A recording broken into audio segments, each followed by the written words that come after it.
suite à vos différents exemples extrêmement intéressants et extrêmement parlants, est-ce qu'on commence à avoir un retour d'expérience pour voir justement que tous ces aménagements qui permettent de mieux retenir l'eau, de désimperméabiliser les sols, est-ce qu'on commence à avoir des résultats probants sur ces zones où ont été mis en place ces systèmes, s'il vous plaît? Alors, des résultats qui seraient par exemple une moindre saturation, enfin, par exemple moins d'inondations en aval, des choses comme ça? Oui, par exemple. Oui, bah alors oui, oui, tout à fait. Par exemple, le département de la Seine-Saint-Denis qui a mis ces techniques en place depuis longtemps parce qu'ils sont, comme c'est un territoire assez plat, ils sont très soumis aux inondations. Et donc, ils ont été assez eux qui ont bétonné le plus, et après c'est eux qui ont le plus fait de techniques à ciel ouvert. Donc voilà, ils sont un peu, ils font ils sont les premiers, que ce soit dans les mauvaises ou dans les bonnes choses. Et donc du coup, eux, ils ont effectivement, en fait, ils sont obligés de faire ça parce qu'ils peuvent pas, faire autrement, et ça fonctionne effectivement. Tout nouveau quartier, et cetera, qui se fait est forcé de respecter ces préconisations-là. Donc il y a énormément d'endroits en France où en fait, il y a tout simplement plus aucun droit de rejet à des réseaux enterrés. C'est-à-dire que parfois, on peut rejeter avec un tout petit débit, parfois on peut rejeter à zéro. C'est-à-dire que on on on voit, hem en fait, on est surtout alors comment dire ça? Toutes les nouvelles opérations, viennent pour, améliorer l'existant. C'est-à-dire qu'avant, on imperméabilisait, on rejetait tout dans les réseaux, et cetera. Voilà, et maintenant les nouvelles opérations ne peuvent plus rien rejeter. C'est-à-dire elles sont tellement contraintes qu'elles, rejettent même moins que quand elles étaient pas urbanisées. Je ne sais pas si je me fais comprendre? Oui, oui. Donc c'est comme si elles remboursaient la dette, en fait. C'est-à-dire qu'elles payent pour les autres qui n'ont pas fait le job, avant. Donc oui, ça fonctionne. Ça fonctionne puisque toutes les nouvelles opérations, améliorent la situation, globale. C'est-à-dire qu'à leur simple petite échelle de petite opération, elles améliorent un total, quoi. Donc si toutes les opérations, par exemple, c'est pour ça que alors jusqu'à présent, il n'y avait pas d'aide à la désimperméabilisation. Quand je dis jusqu'à présent, c'est dans les, je sais pas moi, c'est assez récent, ça a peut-être 5 ans. Avant, c'était juste les opérations nouvelles où on devait respecter des contraintes. Mais tant qu'à faire, autant aller plus loin, autant agir sur l'existant, et cet existant, c'est donc, toutes ces, communes, ces centres commerciaux, et cetera, sur lesquels on peut travailler. Donc c'est bien pour ça que les agences de l'eau, maintenant, subventionnent le fait de travailler sur l'existant. Et oui, l'abattement, est énorme, quoi. Après, on peut pas le mesurer pour l'instant en termes de, par exemple, recharge des nappes phréatiques, parce que, c'est comme il y a ça rentre dans les cycles avec la pluviométrie, donc c'est un peu, compliqué, mais forcément, ça améliorera la recharge des nappes phréatiques. Quand vous parliez des réglementations, c'est les documents d'urbanisme maintenant qui obligent justement à… Alors, oui, alors il y a la loi sur l'eau qui, chapeaute tout ça, la loi sur l'eau et les milieux aquatiques, la LEMA, elle s'appelle. Qui est au-dessus de tout ça, et puis c'est répercuté dans un certain nombre de documents, dans le SDAGE, et cetera, et ça arrive jusqu'au PLU, à l'échelle communale. Donc c'est répercuté à différents niveaux. Alors il y a aussi les SCOT, enfin bon, c'est répercuté à différents niveaux dans les documents, réglementaires, et donc une collectivité peut très bien dans son PLU, imposer je sais pas moi, un lotissement secret. Elle peut très bien imposer qu'il y ait un une imperméabilisation, maximum de temps, par exemple. Je voulais vous poser une question qui est peut-être pas très simple, mais vous qui êtes habitué à travailler là-dessus, quelles sont les principales résistances au changement que vous avez constatées par rapport à ces nécessités de modification d'habitude? Alors, il y en a, alors il y a les résistances, avec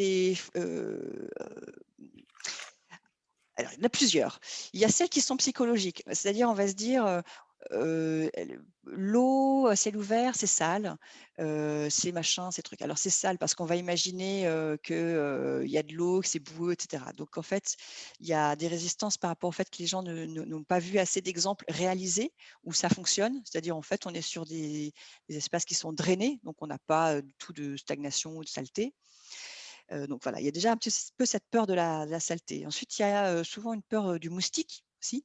Donc même réponse, il suffit que ce soit des endroits qui soient suffisamment drainés ou que ce soit, enfin, pour pas qu'il y ait ce problème de développement de moustiques. Quand ce n'est pas des endroits suffisamment drainés, par exemple des mares, des étangs, etc., en général, c'est tout un écosystème, quoi. Il y a les grenouilles, etc., qui font leur boulot de l'autre côté, quoi. Donc, souvent, c'est une population qui se maintient. Moi, j'ai vu beaucoup plus de moustiques à cause de réseaux enterrés, parce que tout simplement, dans les réseaux enterrés, il y a des regards avec décantation, comme vous le savez. Et donc, ces décantations, c'est la parfaite eau stagnante. Voilà, vous voyez des regards à grille, vous regardez à l'intérieur et vous voyez l'eau dans le fond du regard à grille.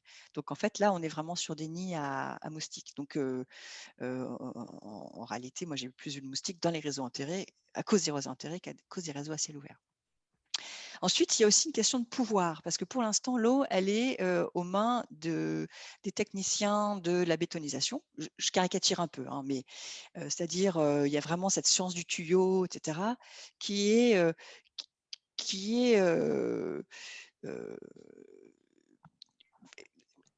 voilà, et je pense que, par exemple, certains services assainissement ont du mal à passer la main au service espace vert, parce que finalement, c'est le service espace vert qui va prendre en charge la question de l'eau et c'est plus eux. Donc, il y a il y a un transfert de compétences à faire.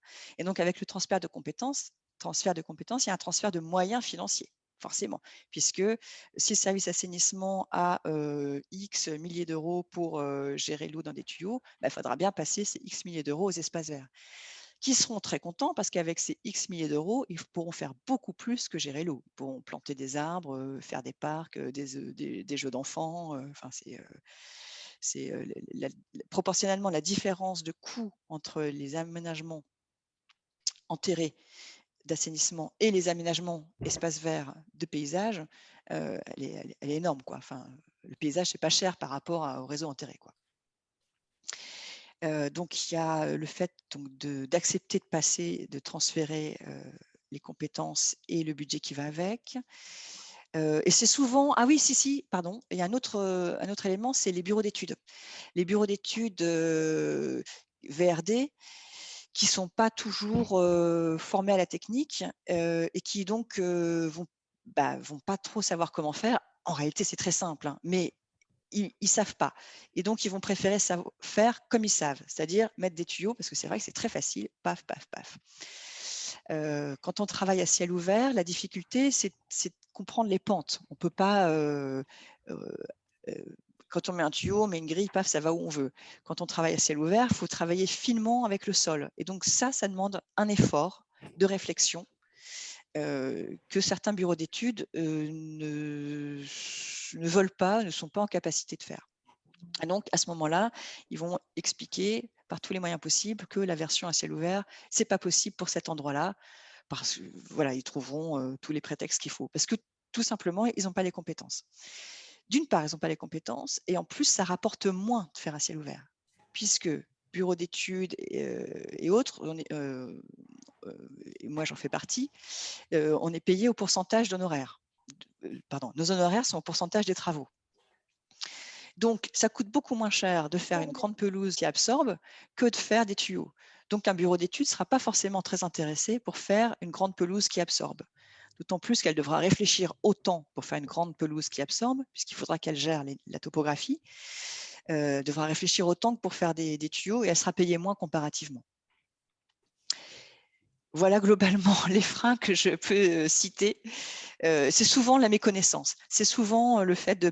Il suffit d'aller voir 2-3 endroits qui ont été réalisés et où ça marche pour se dire « Ah bah oui, en fait c'est simple ». Voilà, c'est vraiment la méconnaissance, quoi, la plupart du temps. On rencontre de plus en plus de difficultés en fait sur des constructions avec des toitures terrasses dites végétalisées et qui en fait ne sont jamais végétalisées. La plupart du temps, en fait, il faut vraiment insister pour faire modifier en fait les pratiques, parce que la plupart du temps, en fait, ce sont des terrasses qui sont gravillonnées, mais il y a en aucun cas de végétal en fait sur ces terrasses. Donc là, c'est l'un des points aussi qui nous pose souci.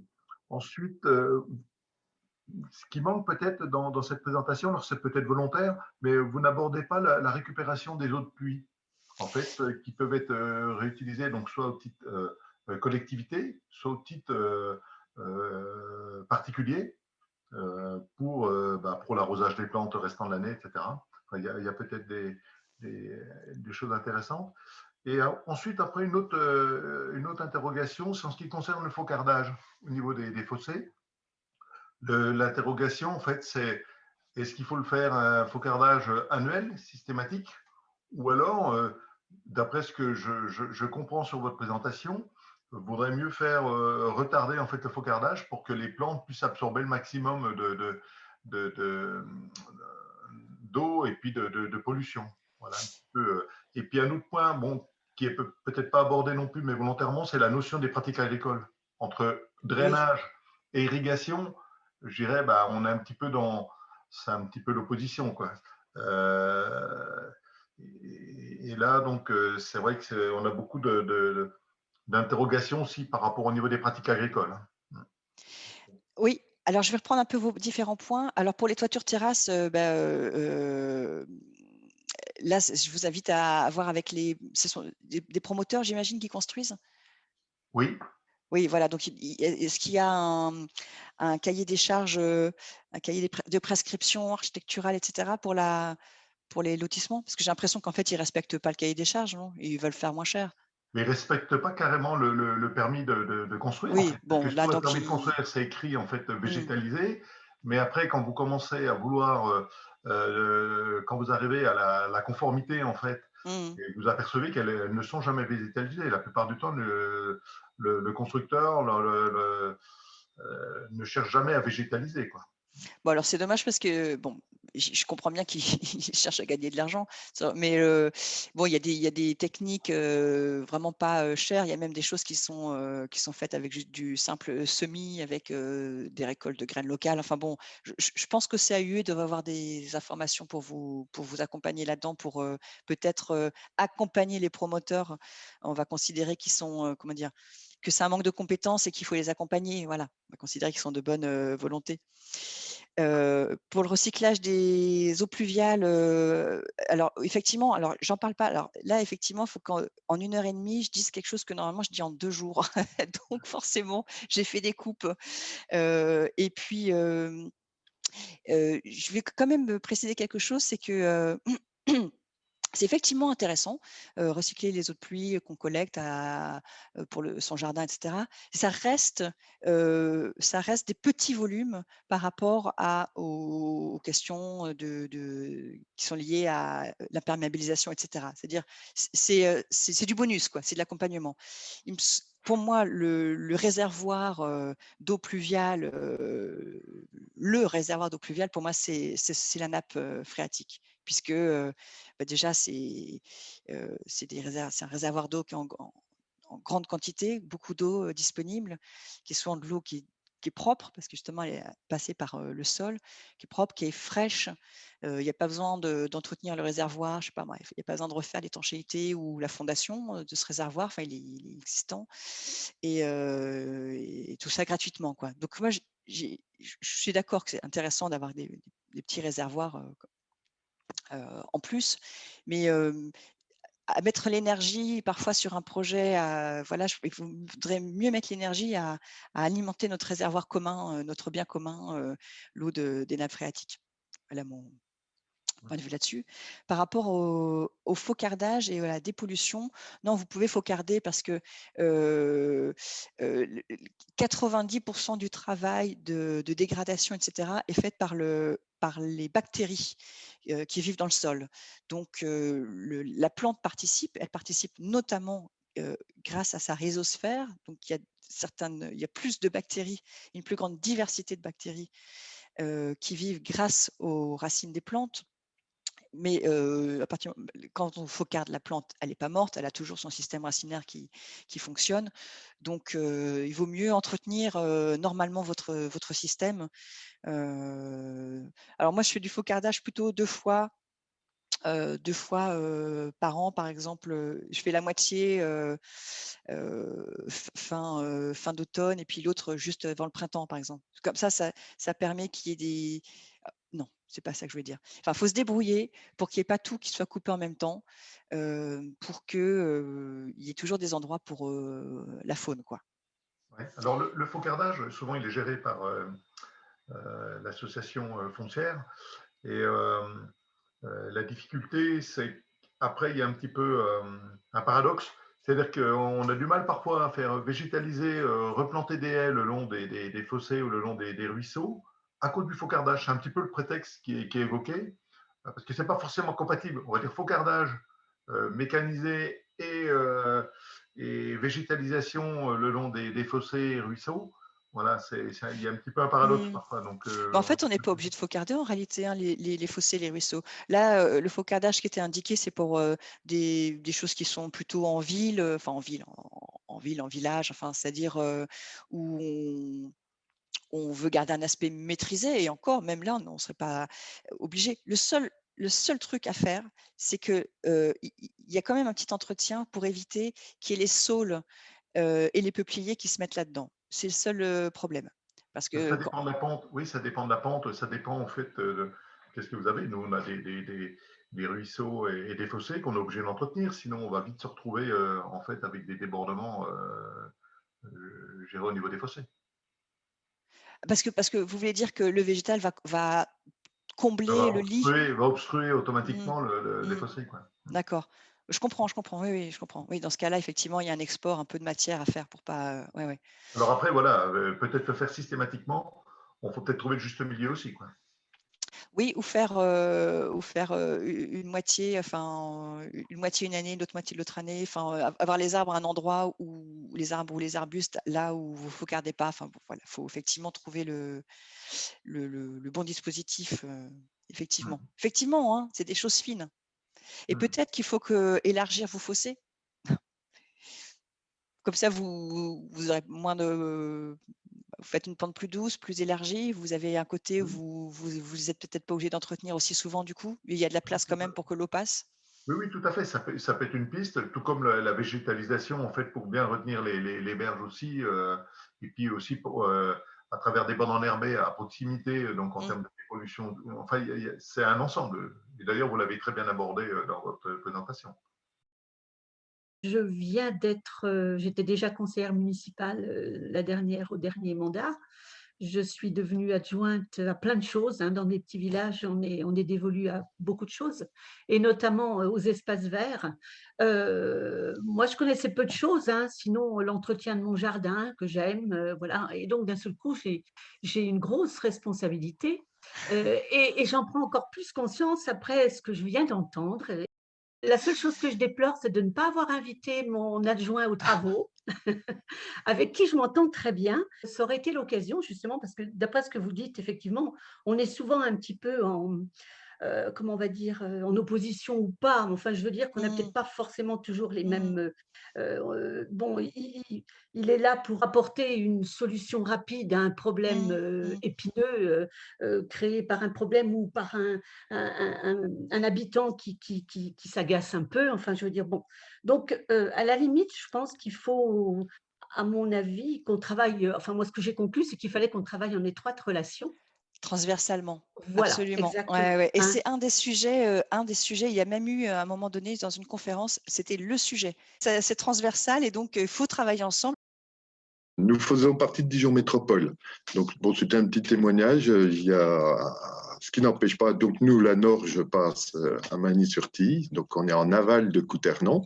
Donc, je connais bien les problématiques des inondations et notamment amont-aval, puisqu'on récupère toutes les eaux depuis Valmy, enfin, Quetigny, Saint-Apollinaire, Chevigny et une grande partie de Dijon-Est. Et effectivement, on a de temps en temps des soucis d'inondation. Donc, on sait très bien la problématique de l'eau de pluie qui ruisselle, enfin, qui coule dans les tuyaux directement. peut-être une petite chose. Pour Dijon Métropole, on a un PLUI HD, hein, en tout cas un PLU intercommunal sur les 23 communes de la métropole. Et depuis 2019, effectivement, c'est le principe de la gestion des eaux à la parcelle. Hein, c'est ça, c'est les eaux de pluie. Donc, je ne sais pas si ça peut être inspirant pour d'autres communes, pour d'autres pluies. Pour d'autres pluies. PLUI, ça se fait déjà pluie. On a déjà intégré ça. Et effectivement, on a fait un petit lotissement de 15-16 logements avec Nexity qui ont fait des noues paysagères et une gestion des eaux à la parcelle, effectivement. Les eaux ne se déversent pas dans les réseaux qu'on a d'ailleurs en double. On a les eaux usées et les eaux de pluie. Et Voilà. il y a un rejet de 0, du coup? Ils rejettent rien du tout? Ou il y a un petit débit de fuite, comme on dit, une petite régulation? Il peut y avoir un débit de plus s'il y a des gros débits, je crois. Mais en tout cas, c'est freiné largement. Voilà, Là, c'est c'est trop ça, ouais. technique pour moi, j'allais Oui, dire. oui, oui, pas de Je n'ai pas problème. trop regardé, mais oui, il y a des débits. Et puis, j'étais très intéressé, moi, par les exemples de places vertes, rendues vertes, comme j'ai noté Chénier, Satavo, parce qu'on a une place qu'on veut faire au cœur du village. Et donc, ça m'a bien intéressé de voir qu'on peut reverdir bien comme il faut. Enfin, c'est ce que nous, on souhaite. On a tous nos trottoirs qui sont sablés, qui ne sont pas bitumés et qui reverdissent d'ailleurs, pour certains, en grande partie. Et donc, j'étais intéressé par les financements par l'agence de l'eau et cette désimperméabilisation. Nous, on l'a déjà assez mise en place, mais on peut toujours faire beaucoup plus. Et on a aussi des parcours, j'ai vu aussi les patelages, les cheminements, et on a une volonté on a beaucoup d'étangs, donc on a vraiment des circuits de randonnée qu'on veut rendre accessibles sur le thème de l'eau, justement. Ah, bah ça, Voilà. ça tombe très bien. Oui, voilà. Donc j'étais très intéressé par tout ce qui a été dit et on va essayer de compléter, quoi. Je vois en plus qu'il y a, alors je ne veux pas prendre, peut-être Marine voudra en parler parce que justement il y a une réponse par rapport aux subventions de Chaumont-le-Bois. Ils ont, en plus de l'agence de l'eau ou à la place de l'agence de l'eau, ils ont d'autres subventions. Alors, ils ont eu effectivement des subventions à 80% par le département. On n'a pas évoqué éventuellement le rôle de nos syndicats de l'eau. Oui, syndicat de rivière, hein, C'est par vrai, exemple, syndicat syndicat de de rivière. rivière. Alors, l'exemple que je vous ai montré en Haute-Garonne, là, c'est avec un syndicat de rivière que je travaille sur ce sujet-là. Et donc, c'est lui qui a. Voilà. Et c'est ce syndicat de rivière qui, pendant 50 ans, a recalibré parce qu'il croyait que c'était ça qu'il fallait faire. Et maintenant, ils font de la renaturation. Donc, je n'ai pas montré les exemples, mais ils réouvrent. Il y a la fameuse bande enherbée de 5 mètres avec les maisons, les lotissements qui se créent. Il y a un élargissement du lit, enfin, il y a création des promenades, enfin, il y a une grosse transformation, quoi. Et une amélioration une nette diminution des inondations. C'est surtout ça l'intérêt. Enfin. Mais j'abonde aussi dans le sens de l'intervention pour Couternon. On a vraiment, comment on veut dire, des populations qui ont des visions différentes, divergentes, hein, on peut le dire. Alors, on va dire, il y a ceux qui sont très urbains, puis qui voient le confort et des fois se mettre derrière des grands murs, comme vous dites, et qui veulent aussi que l'eau, pouf, ça part tout de suite, et puis on se débarrasse, qui veulent tout clean, et puis d'autres qui reviennent vers un retour, on peut dire, un peu vers la nature, quoi. Mais, et notamment en périurbain, on a vraiment ces deux types de populations. Et parfois, la population urbaine aura plus envie de nature, au contraire. Enfin, Oui. voilà, c'est pas. Enfin, je vois. Ouais, pas forcément en grande majorité. Bon, d'accord, d'accord. Ils aiment bien avoir des rues propres, que tout soit bien propre, là, aseptisé, hein, quand même. D'accord.